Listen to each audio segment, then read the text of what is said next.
आपने ऐसी AI generated images, videos और टेक्स्ट जरूर कहीं ना कहीं देखी होंगी, बट क्या आप इसके पीछे की टेक्नोलॉजी के बारे में जानते हैं?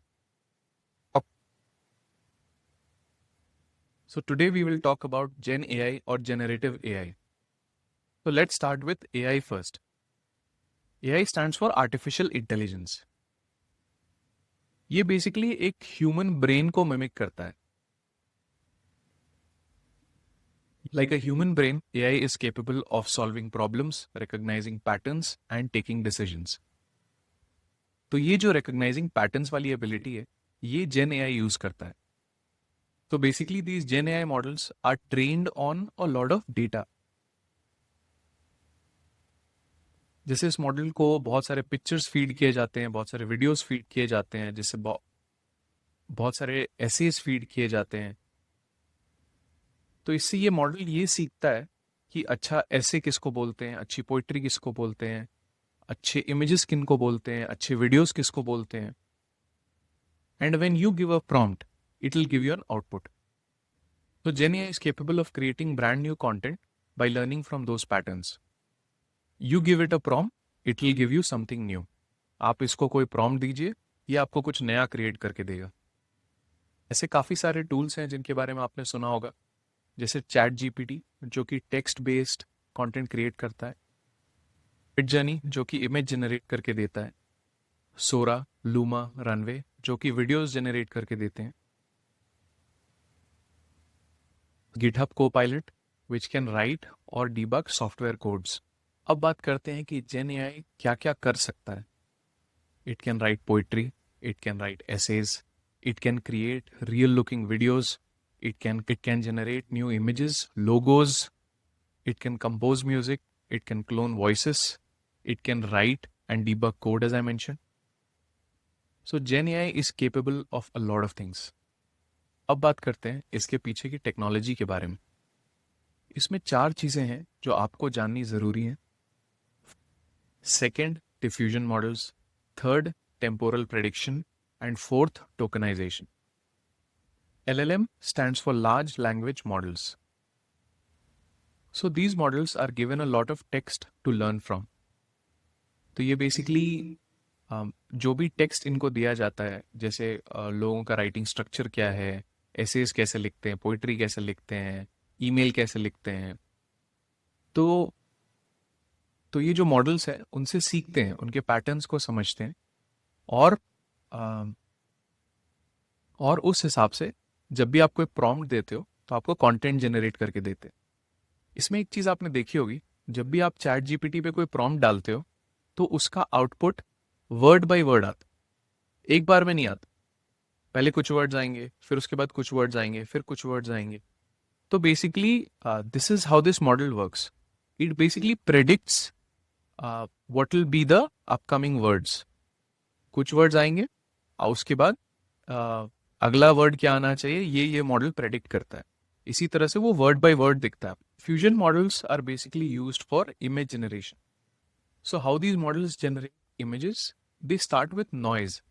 अगर आपने कभी भी एआई इमेज जनरेट करने की कोशिश की है तो आपने देखा होगा कि पहले एक ब्लर्ड इमेज आती है, and then slowly that image clears out, and then a proper image और पिक्चर इज शोन। तो basically this model starts with noise, यानी कि raw structure, and then slowly based on what it knows as to how the patterns should be, basically builds those patterns and then gives you clear cut image as per your prompt. So temporal prediction models are basically used for video generation. तो जब भी आप कोई video generate करते हो, it has multiple frames.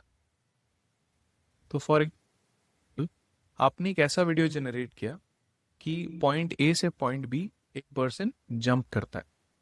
So this temporal prediction model knows or tries to predict how this movement will be. इसलिए आपने देखा होगा कि जो मॉडल्स प्रॉपरली ट्रेन नहीं है या उतने अच्छे नहीं है, तो इस तरह के मोशंस को ठीक से नहीं दिखा पाते, इनकरेक्ट मोशन दिखाते। So basically this model predicts the movement of the objects in the video. कि नेक्स्ट फ्रेम में ऑब्जेक्ट किधर होगा, उसके नेक्स्ट फ्रेम में ऑब्जेक्ट किधर होगा, उसके नेक्स्ट फ्रेम में ऑब्जेक्ट किधर होगा, and slowly it will create a motion. और टॉकिंग अबाउट टोकनाइजेशन, आप जब भी कोई प्रॉम्प्ट एंटर करते हो, आप टेक्स्ट या इमेज के तौर पे एक प्रॉम्प्ट देते हो जेनएआई, बट उस प्रॉम्प्ट को वो जेनएआई प्लेटफॉर्म टेक्स्ट या इमेज के फॉर्मेट में नहीं प्रोसेस करता। It basically converts it into numerical numbers. तो उस प्रोसेस को टोकनाइजेशन बोलते हैं, कि जो आपने इनपुट दिया उसको एक सर्टेन फॉर्मेट में वो जेनएआई प्लेटफॉर्म कन्वर्ट करता है ताकि उसको वो प्रोसेस कर सके और आपको डिजायर्ड आउटपुट दे सके। तो this process is called tokenization. तो जो ये आप प्रेजेंटेशन देख रहे हो, अगर आपको ये और इसका रीडिंग मटेरियल चाहिए, so you can comment on this video with your email ID and I will share both the things with you on email. अब बात करते हैं कौन कौन जेनएआई यूज कर सकते हैं और इससे पैसे कैसे कमा सकते हैं। This can very well use GenAI. In fact, I use GenAI a lot for creating reference images, videos. In fact, the thumbnail of this video also is GenAI created. The content creator is educators. Educators can use GenAI to create courses, to create quizzes, to create reading material, etc. Marketers can use GenAI to create banners, copies of marketing campaigns. Businesses can use GenAI to create their websites or help customers. So what are the future possibilities of GenAI? Tutoring, movies written, voiced and animated using generative AI. Content creation. तो एक village में रहने वाला इंसान जिसके पास बहुत पैसे नहीं है, बहुत ज़्यादा टेक्नोलॉजी का एक्सेस नहीं है, in fact, that person can also create content using GenAI and compete globally. Co-pilots on all major apps, like writing emails, making summaries of calls. So जैसे काफ़ी सारे possibilities हैं of applying GenAI in the future. In the coming years, those who learn how to use GenAI tools will have a huge edge compared to the people who. So this is my suggestion. Do these 3 things. Learn how these tools work. Build things using these tools. Third, discuss this with others. Whatever you have learned, do discuss with others to improve their knowledge as well as your knowledge. अगर आपको इस video से कुछ भी फायदा हुआ है तो चैनल को ज़रूर सब्सक्राइब करें, वीडियो को लाइक करें. If you want the presentation we showed on this video as well as the reading material, you can comment your email IDs on this video and I will share these with you. Thank you very much for watching this video till the end. मिलते हैं अगले video में.